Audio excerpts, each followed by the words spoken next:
এবারে আপনারা সবাই জানেন যে আমরা কি খুব বাজে একটা পরিস্থিতির মধ্যে আমাদের ছিল।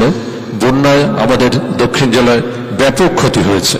তো সেখানে বন্যা পীড়িতদের সাহায্যার্থে আর রেশমুখ শিক্ষক দিবস উদযাপন কমিটির পক্ষ থেকে মাননীয় মুখ্যমন্ত্রী মহোদয়ের হাতে 1 লক্ষ টাকার আইডি চেক তুলে দেবেন শিক্ষক দিবস উদযাপন কমিটির পক্ষ থেকে।